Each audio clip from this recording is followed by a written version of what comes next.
Hello everyone, my name is Maria Adams and I'm a senior lecturer at the University of Surrey. My research interests are really focused on prisons, families, foods, identities and communities, and I'm now a principal investigator in 3 projects, one being the role of food in women's prisons, secondly examining food in the context of the prison visiting room, having a good understanding about not only the women's lives but also their family members, and lastly developing an engagement model with working in partnership with youth offending services both in Croydon and Reading.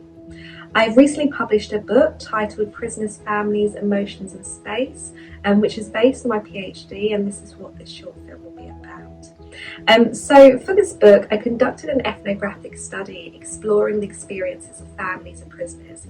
I captured the testimonies of families as they navigate through the social challenges of their loved ones in prison.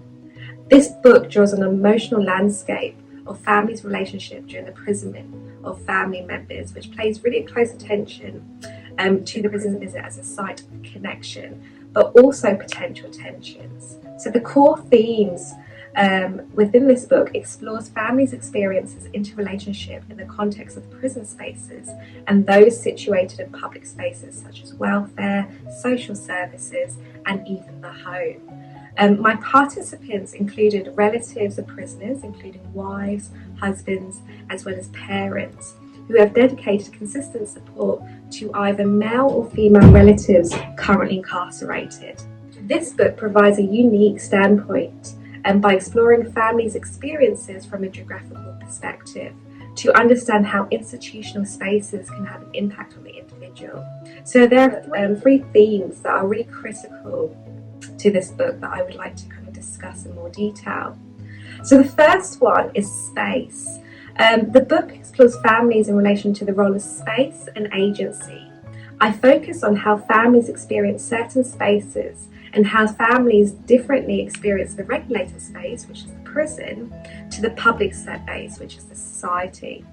These narratives will demonstrate an extensive outlook on the pathways of how families adopt after incarceration of their loved ones. In this, I also capture on how families cope with incarceration and the extent to which certain spaces have enabled families to feel empowered and to create a sense of agency. So in one of the chapters, I explore on whether the families experience the visiting room as a space to recreate familiar roles.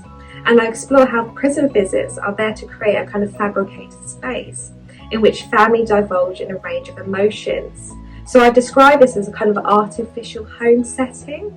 And in this artificial home setting, there are a number of kind of educational play activities where families can bond with their loved ones. However, we also have to be very mindful that the prison's visiting room is often temporary and is often short-lived. So this idea around home living or home space can only go on for so long.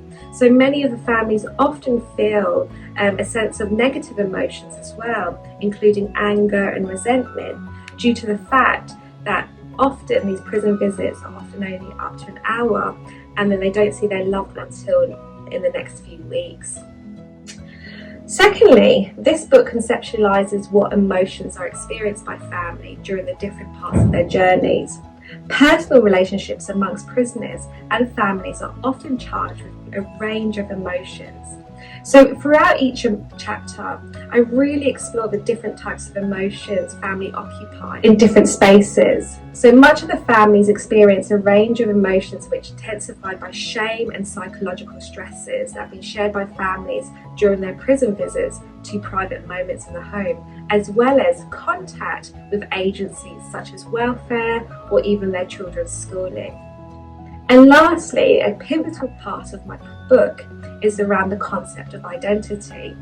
I examine how the identity of families has an impact on the experiences they share within the penal system.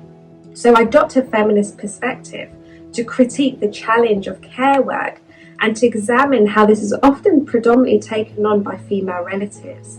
So in many of the chapters, I engage in discussions about how gender can be significant to understanding the lived experiences of families, both within the domestic space, but also within the prison space as well.